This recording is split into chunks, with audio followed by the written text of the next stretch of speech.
Hello, यानंतर नामदार भरतशेठ गोगावले साहेब मार्गदर्शन करतील.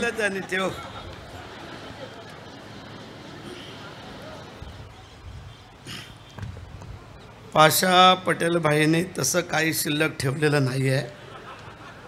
तुमची भूक पण पळालेली आहे आणि ताण पण पळालेली आहे. आता काय थोडंफार राहिले ते आमच्या परीने काय करता येईल ते करतो. महाराष्ट्राची कुलस्वामिनी आई तुळजा भवानी मातेला वंदन करतो. राजमाता आणि राष्ट्रमाता म्हणून ज्यांना गौरवलं गेलं त्या आई जिजाऊ माँसाहेब यांच्या पवित्र स्मृतीला वंदन करतोय. निश्चयाचा महामेरू बहुत जनांचे आधारू, अखंड स्थितीचा निर्धारू श्रीमंत योगी जाणता राजा, राजाधिराज राजे शिवछत्रपती महाराज, छत्रपती संभाजी महाराज यांच्याही पवित्र स्मृतीला अभिवादन करतो. भारतीय घटनेचे शिल्पकार महामानव डॉक्टर बाबासाहेब आंबेडकर यांना वंदन करतो. आणि मराठी मनाचे मानवबिंदू हिंदुहृदय सम्राट आदरणीय सरसेनापती बाळासाहेब ठाकरे, धर्मवीर आनंदिके साहेबांच्या पवित्र स्मृतीला अभिवादन करतोय. महाराष्ट्र राज्याचे मुख्यमंत्री आदरणीय देवेंद्रजी फडणवीस साहेब, उपमुख्यमंत्री आदरणीय एकनाथ शिंदे साहेब आणि उपमुख्यमंत्री अजितदादा, आज आमचा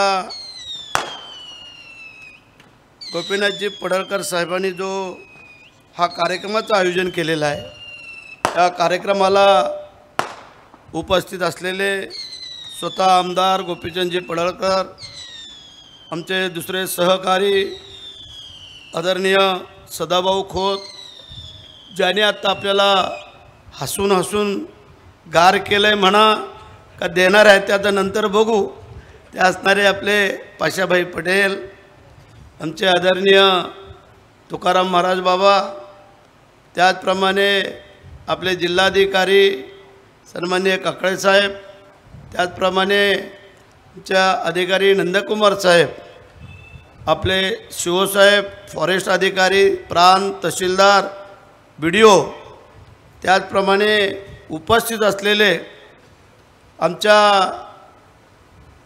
महायुतीतले सर्व सन्माननीय पदाधिकारी, आमच्या खात्याचे काम करणारे सर्व अधिकारी कर्मचारी आणि मोठ्या संख्येने उपस्थित असलेले आपण, काही सरपंच असाल, ग्रामसेवक असाल, इतर काय मान्यवरी आमच्या महिला भगिनी आणि कार्यकर्ते, तुम्हाला सगळ्यांना माझा रायगडच्या मावळ्याचा शासनीय जय महाराष्ट्र.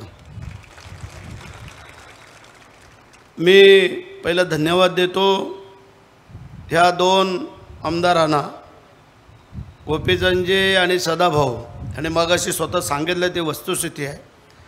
कारण आता इनमीन आम्हाला 2 महिने पण अजून पूर्ण झाले नाहीत, परंतु जे आम्ही हातामध्ये काम घेतले त्याच्यामध्ये पहिला नंबर सांगली जिल्ह्यातील आपल्या शेवटचा जत तालुका, आणि 288वा नंबर मलाही माहिती नव्हतं की आपल्या तालुक्याचा आहे, आणि गोपीचंदचा नंबर एवढा दूरचा असू शकतो हे मलाही माहिती नव्हतं. भाषण करताना किंवा एखाद्याची खरडपट्टी काढताना आम्ही त्याला पाहिलं, पण मंडळी आपल्या ग्रामीण भागासाठी, आपल्या शहरासाठी आणि आपल्या लोकांसाठी जी मी तळमळ पाहिली, ज्यावेळेला हे दोघेजण आले आणि त्यांनी सांगितलं, आम्ही त्याच वेळेला तात्काळ आमच्या सर्व अधिकाऱ्यांना कल्पना दिली की आपल्याला हा कार्यक्रम इथे करायचा आहे. म्हणजे आजचा दिवस खरं म्हणजे काल आमचं 12 तारखेचं ठरलेलं होतं, परंतु आम्ही ते 1 दिवस पाठीपुढं करून आजचा दिवस आपल्याला इथून आम्हाला परत मजल दर मजल करत आम्हाला लातूरला जायचं आहे. ते सांगायचं विसरलेत पाशाभाई की उद्या लातूरला काही चांगल्या अधिकाऱ्यांचा सत्कार सोहळा आम्ही ठेवलेला आहे, ज्यांनी बांबू लागवडीमध्ये चांगलं काम केलेलं आहे, करतायत, आणि त्यांना शाबासकी, त्यांचा गुणगौरव, त्यांचा सत्कार समारंभ पाशाभाईंनी आम्हाला सांगितलं, आम्ही त्यांना तात्काळ मंजुरी दिली. म्हणजे आम्ही कोकणपट्टीतली माणसं आहोत आणि कोकणामध्ये आमच्या एकच पीक येतं, जास्त करून भाताचं. कडधान्य फार कमी प्रमाणात येतं, कारण प्रचंड प्रमाणात पाऊस पडतो. तुम्ही 525 बोलताय, आमच्याकडे काही हिसाबच नाही, एवढा पाऊस पडतो. कारण उंच डोंगर, झाडी भरपूर, समुद्रकिनारा जवळ, आणि त्या अनुषंगाने आमच्या कोकणामध्ये सगळ्यात जास्त पाऊस पडतो, परंतु पाऊस सगळा समुद्राला जाऊन मिळतो. डोंगरावरून जे पाणी येतं ते सर्व समुद्राला जाऊन मिळत असतं आणि भाताच्या शेतीला पाणी लागतं तेवढं आम्हाला पुरेसं आहे. परंतु आज मी येताना पाहत आलो आणि आपल्या तालुक्यामधली ओसाड जागा जमीन हे सर्व उघडं फक्त ऐकून होतो, येणं पहिलंच झालं. तसा 15 वर्ष आमदार आणि आता 4थ्या टर्मला मंत्री म्हणून मला मिळालं आहे. मगाशी त्याचा किस्सा पण ह्या मंडळींनी सांगितला. काही वस्तुस्थिती आहे ते मान्य पण करायला पाहिजे. म्हणजे आता जे काम मला जे काय एकनाथ शिंदे साहेबांनी मंत्रिपद दिलं आमच्या खात्यात आमच्या कोठ्यामधलं आणि माझ्यावरती जबाबदारी दिली. मी पण एक सामान्य शेतकऱ्याचा मुलगा आहे. दुर्गम भागामध्ये राहणाऱ्या सह्याद्रीच्या कडाकापारामध्ये आम्हाला जाणीव आहे की शेतकऱ्याची शेती आमच्याकडे जर जास्त पाऊस पडला तर शेती कुजून जाते, कमी पडला तर सुकून जाते. ह्या सगळ्या गोष्टी आम्ही जवळून पाहिल्या आणि म्हणून आम्हाला साहेबांनी मुद्दाम सांगितलं, शेठ तुम्हाला शेतकऱ्यांच्या निगडीत असणारं खातं मी तुम्हाला देतो. तसं मला 2.5 वर्षापूर्वीच खातं देत होते, परंतु मग त्यांनी सांगितलं आणि मी थांबलो. मंडळी कल्पना असणं गरजेचं आहे.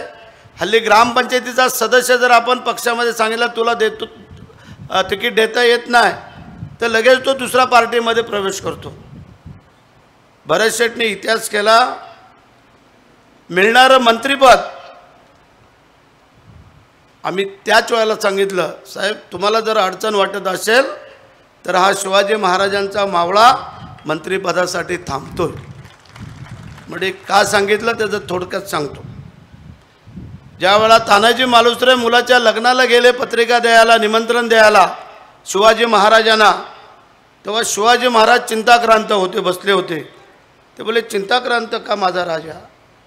तेव्हा त्यांनी सांगितलं की आऊसाहेबांनी सांगितले म्हणजे जिजाऊ मासाहेबांनी की जो कोंढाणा किल्ला आहे तो त्या उदयभानच्या ताब्यात आहे, तो आपल्याला घ्यायचा आहे आणि त्याची आम्ही आखणी करतोय. त्यावेळेला तानाजी मालुसरे ताडकान उभे राहून सांगितलं, आम्ही जिवंत असताना आमच्या राजाने तिथं लढाईला जायचं हे कदापि शक्य नाही. त्याच वेळेला त्यांनी शपथ घेतली, आधी लगीन कोंढाण्याचं आणि मग माझ्या रायबाचं.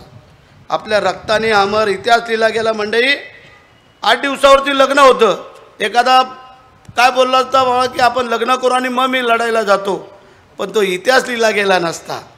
आणि म्हणून भरत शेठने सांगितलं, शिंदे साहेब तुम्ही जर अडचणीत दिसताय तर भरत शेठ थांबल, मंत्रिपद काय एवढं फार मोठी बाब नाही. आणि त्यावेळेला मी 2.5 वर्ष थांबलो होतो. ते पडळकरांनी आणि ह्या मंडळींनी सांगितलं, ती वस्तुस्थिती आहे. म्हणजे आत्ताच्या पहिल्या टर्ममध्ये मला लगेच त्यांनी मंत्री केलं आणि हे जवळचं खातं दिलं. बोले तुम्ही शेतकऱ्यांची मुलं आहेत ना, तुम्हाला शेतकऱ्याच्या निगडीत असणारं खातं देतो आणि ते मला हे खातं दिलं.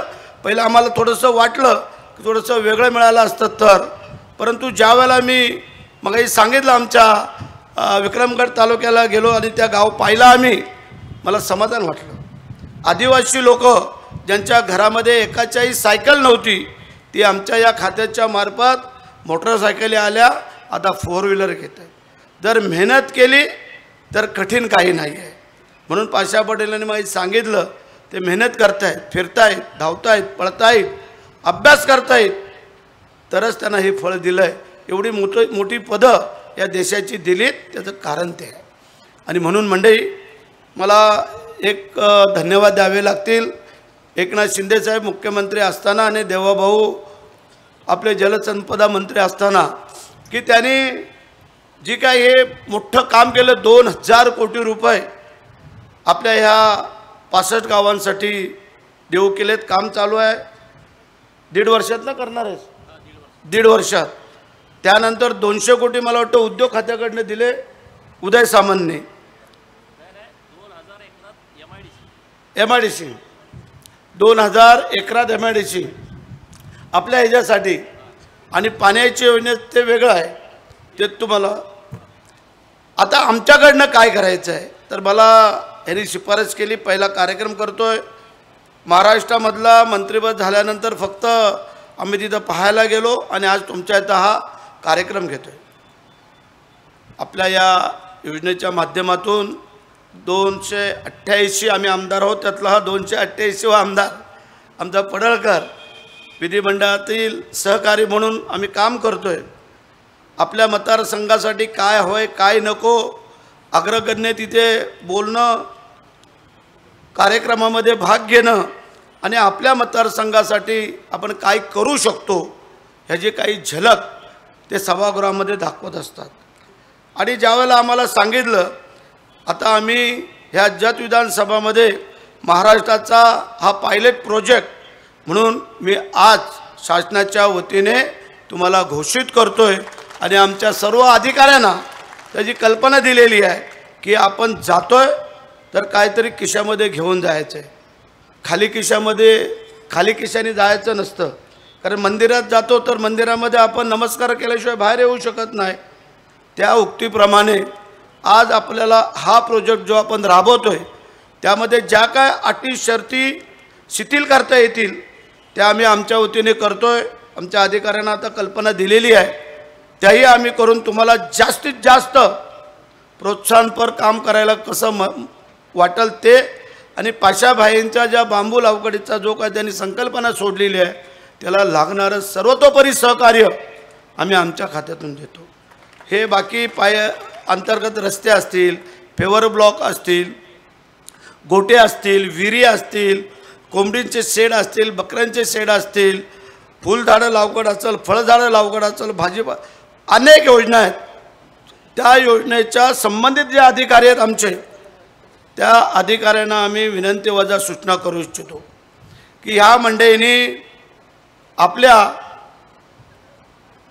ह्या गरीब लोकांना आणि आपल्या खात्याच्या माध्यमातून जास्तीत जास्त म्हणजे कमीत कमी अडचणीवरती मात करून जास्तीत जास्त सोयी सुविधा कशा आपण करून देता येतील त्यासाठी तुम्हाला जे काय लागणारं तो परिसहकार्य आहे हे आम्ही शासनाच्या माध्यमातून तुम्हाला करू. जो काम करतो तो चुकतो, जो कामच करणार नाही तो चुकणार नाही. काम करा तुम्ही, जाणून बुजून कोणी चूक करू नका. चुकून चूक झाली त्याला आम्ही माफ करू. पण माझी मगाशी आपण सगळ्यांना सांगितलं पडळकरांना की आम्हाला ज्यांना मतदान केले त्यांना तर करायचं आहे पण नाही केलं. पडळकर त्याच्यामध्ये मी नेहमी माझ्या भाषणात किस्सा सांगत असतो. असे बरेचसे लोक असतात की काम आपलं न केलेले पहिले येत असतात आणि आपण त्यांना कळत न कळत मदत करतो. मग आपले पण कार्यकर्ते थोडे नाराज होतात. म्हणणं बरोबर आहे, चुकीचं नाही. कारण तुम्ही निष्ठावंत कार्यकर्त्यांनी जर पडळकरांना मतदान केलंच नसतं तर पडळकरसारखा एक सामान्य कार्यकर्ता आज या विधिमंडळाचा आमदार झाला नसता. तसं तो माझ्या पण शर्यतीत होता, मंत्रिपदाच्या मागणी होती त्याची, परंतु संख्याबळ जास्त असल्यामुळे सगळ्यांनाच काय आम्ही देऊ शकत नव्हतो. पण त्याची पण तुम्ही काळजी करू नका. मंत्री मी पण नव्हतो तरी पण माझ्या मतदारसंघाचा कायापालट करण्याचं काम आम्ही केलेलं आहे. आज विधान परिषदेचे पण आमदार तुमच्या सहकार्यामध्ये आहेत, पडळकरांचे साथीदार, ते पण आपल्याला काही प्रकारात मदत करू शकतात. थोडे अडचण आहे, नाही बोलता येणार नाही. लाडक्या बहिणींना आम्हाला टाळता येणार नाही. कोणी जरी किती काय बोललं तरी लाडक्या बहिणींचा जो निधी आहे तो देत तुमचा विकास काम आम्हाला करायचा आहे. आणि म्हणजे असो, आम्ही नेहमी सांगत आलो आहे, दिया उसका भी भला और नहीं दिया उसका भी भला. म्हणून आम्ही जे काम करतो गावामध्ये ते सगळ्यांसाठी करतो. पाण्याची योजना असेल, गटर लाईन असेल, सभामंडप असेल, सभागृह असेल, अंतर्गत रस्ते असतील, ज्या योजना आम्ही सगळ्या गावासाठी करतो त्या सगळ्यांसाठी होत असतात. 100% काय गाव आमच्याबरोबर असतो अशातला भाग नाही आहे. परंतु ही जी काही शासनाची कामं आहेत ती आता सगळ्यांसाठी आहेत. ज्या योजनांच्या माध्यमातून तुम्हाला रोजगार उपलब्ध करून द्यायचा आहे, ज्या योजनामध्ये आम्ही थांबवल्यात काही कारणास्तव, त्यामध्ये आपल्या ह्या तालुक्याची जी कामं थांबलेली आहेत ती परत सुरू करून देण्यासाठी आम्ही आमच्या अधिकाऱ्यांना कल्पना देतो आहे. शासनाच्या वतीने आम्हालाही तिकडून त्या ऑर्डर कराव्या लागतील. परंतु माझी विनंती आहे अधिकाऱ्यांना, तुमच्यावरती जबाबदारी टाकतो आम्ही ना पडळकर काम करायला येणार, ना पाशा पटेल येणार, ना आमचे सदाभाऊ येणार, ना आम्ही येणार.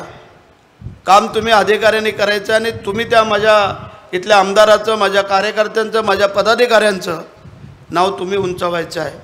तुम्हाला लागणारी सर्वतोपरी मदत ही बाकी करण्यासाठी आम्ही शासन कटिबद्ध असणार आहोत. त्याबद्दल तुम्ही कोणी काळजी करायचं कारण नाही आहे. आता कलेक्टर साहेब नवीन आलेले आहेत, काल आले आणि आज आमच्या सभेला. साहेब आम्ही कदाचित भाग्यवंत असू किंवा तुम्ही पण भाग्यवंत असू. एक रायगडच्या मावळा इथपर्यंत येतोय शिवाजी महाराजांचं सर्व घेऊन. कारण तुम्हाला सांगू इच्छितो, पडळकर, पाशाभाई आणि सदाभाऊ परवा जवळजवळ 50,000 धारकरी लोक ही माझ्या मतदारसंघामध्ये आली होती. 4 दिवस पायी प्रवास करत करत रायगडावरती गेलेत. परवाच्या DPDCच्या सभेला मी नव्हतो, परवाच्या कॅबिनेटला मी नव्हतो, तेव्हा पत्रकारांनी सगळ्यांनी चर्चा केली. बरेचसे पालकमंत्री न मिळाल्यामुळे नाराज असल्यामुळे आलेले, मुद्दा तो नव्हता. जेव्हा माझ्या मतदारसंघामध्ये 50,000 लोक पायी चालत चालत येत आहेत, त्यांना मला जर सामोरं जाण्याचं जर भाग्य नाही लाभलं तर त्याच्यापेक्षा कोण असू. आणि म्हणून मी मुख्यमंत्र्यांना सांगितलं, उपमुख्यमंत्र्यांना सांगितलं, एखाद्या कॅबिनेटला जर मी नाही उपस्थित राहिलो तर काय अडचण येणार नाही, परंतु एवढ्या 50,000 लोकांना जर मी सामोरं गेलो नाही तर मग तो शिवाजी महाराजांचा मावळा काय असू शकतो. हिंदुत्वासाठी, देशासाठी, देवासाठी, धर्मासाठी फक्त आणि फक्त पायी चालत गड मोहीम सर करणारे भिडे गुरुजींच्या माध्यमातून एवढी लोक आली होती. म्हणजे आज तुम्हाला सांगू इच्छितो, पडळकरांसारखा एक अभ्यासू आमदार तुम्हाला मिळालेला आहे. पडळकर, तुमची लोक ज्याप्रमाणे आहेत तसे आमचे पण लोक आहेत, त्यांना पण बरोबर घेऊन काम करायचं आहे. तुम्हाला जे जे काय मंत्रालयामध्ये सहकार्य लागल ते माझ्या वतीने मी करून देईल. एकनाथ शिंदे साहेबांच्या माध्यमातून तुम्हाला तुमच्या जे काय नगरपंचायत आहे त्याला काय लागणारा फंड असेल किंवा त्यांच्या खात्यातून अनेक काही कामं आहेत ते तुम्हाला लागणारे आहेत. त्यानंतर आमचा राठोड आहे जलसंधारणवाला, त्याचे काय तुम्हाला बंधारे असतील ज्या ज्या ह्याच्यात. त्यानंतर गुलाबराव आहेत की ज्यांच्याकडून तुम्हाला जल जीवन मिशन आता थांबलीत काही कामं ती परत सुरू करायची आहेत, कारण केंद्राचे पैसे आले नव्हते, ते आता आल्यानंतर ते सुरू करूया. त्यानंतर वैद्यकीय हे आमचा प्रकाश आंबेडकर आहे आरोग्याचा, शिक्षणचा आमचा दादा भुसे आहेत. ह्या सगळ्यांच्या माध्यमातून जत तालुका जो मागासलेला तालुका आहे त्याला आम्हाला परत आणायचा असेल तर आमच्या विधिमंडळातील, माझ्या महाराष्ट्र शासनातील एक मुख्यमंत्री, 2 उपमुख्यमंत्री आणि आम्ही 40 मंत्री या सगळ्यांचा लक्ष या जतवरती देण्याचं आम्ही मान्य करतो. आणि दोन्ही उपमुख्यमंत्री, मुख्यमंत्री आणि आमच्या या मंत्र्यांना मी आजचा जो का आढावा आहे तो त्यांना देतो. जर एवढ्या वर्षामध्ये देश स्वतंत्र झाल्यापासून जर ही लोक जर पुढे येऊ शकत नसतील आणि आत्ता पण जर आमच्या कारकिर्दीमध्ये जर आम्ही तुम्हाला जर सुधारणा करून देऊ शकत नसाल तर त्याच्या एवढं दुर्भाग्य काय असू शकत नाही.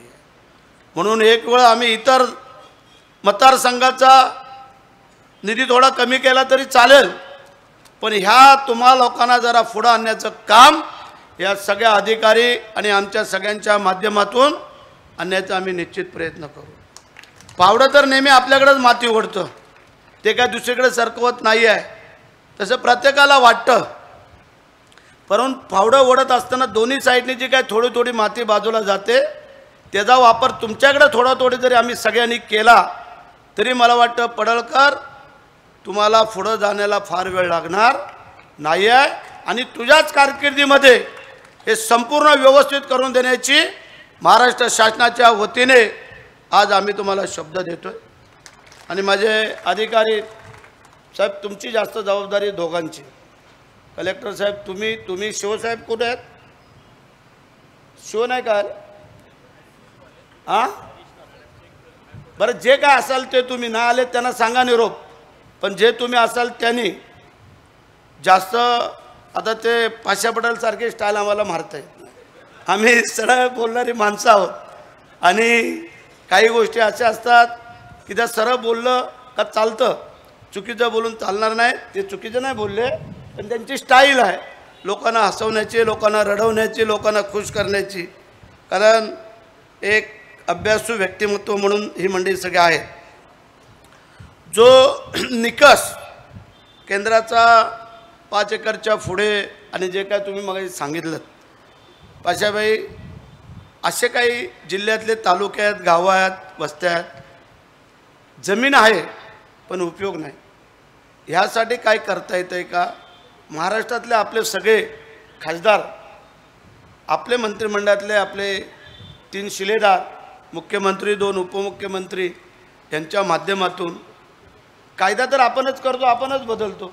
त्यामुळे काय फार मोठं नाही. आपण ठराव करून सगळ्या पाठवायचा प्रयत्न करू.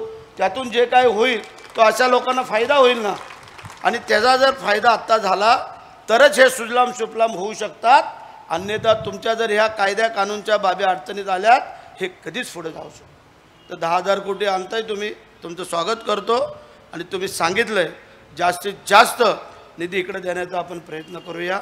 म्हणजे असो, आमच्याकडे MIDC आहेत, आम्हाला मुंबई जवळ आहे, आम्हाला बंदरं जवळ आहेत, आम्हाला कोकणामध्ये फार मोठी सुबत्ता आहे. सगळी म्हणजे फळं, आंबा, चिकू, फणस, केळी हे सगळी बागायत, करवंद, आळू ह्या सगळ्या बाबी आमच्याकडे पिकल्या जातात. मच्छी आमच्याकडे भरपूर प्रमाणात मिळते. त्यानंतर जे काय भात आहे, तुम्ही भात इकडं करता काय माहिती नाही, परंतु आमच्याकडं भात हे जास्त प्रमाणात, नाचणी असते. परंतु ह्या सगळ्या बाबतीमध्ये जर आज जर पाहायला गेलं, आमचा प्रत्येक एक माणूस मुंबईला गेला. पडळकर मगाशी जे आपण सांगितलं ना की इथं आता 2 म्हातारे राहिलेत, तशी आमची पण स्थिती झाली. कारण नवीन मुलं मुली गावामध्ये राहायला मागत नाही आहेत. तुम्ही आता सांगितलं तो हॉटेलमध्ये जाऊन काम करल, कपडा मारायचं, ग्लास उचलण्याची, उष्टी दुसऱ्याची, पण स्वतःच्या शेतीमध्ये राबायसाठी त्याला लाज वाटते. पण आज सांगतो, आमच्या या खात्याच्या मार्फत तुम्हाला लखपती बनवण्याची योजना जी शासनाने दिलेली आहे त्याचा जास्तीत जास्त उपयोग तुमच्या या जत विधानसभा मतदारसंघासाठी करून देतो. तुम्हाला सगळ्यांना धन्यवाद देतो. मगाशी येण्यास थोडा उशीर झाला, आम्हालाही माहिती नव्हतं, एवढं अंतर आहे, पहिलीच वेळ आहे. परंतु रस्ते चांगले आहेत. आता राहिलेले तुमचे जे काय गावातले रस्ते असतील, शेतजमिनींचे जे काय तुमचे रस्ते असतील, त्यानंतर इतर जी काय छोटी छोटी कामं असतील, ती वेगवेगळ्या हेडमधून तुम्हाला परिपूर्ण करून देण्याची जबाबदारी आम्ही घेतो. तुम्हाला धन्यवाद देतो मनापासून आणि माझ्या 2 शब्दाला पूर्णाराम देतो. जय हिंद, जय महाराष्ट्र, वंदे मातरम. खूप खूप धन्यवाद. खरं तर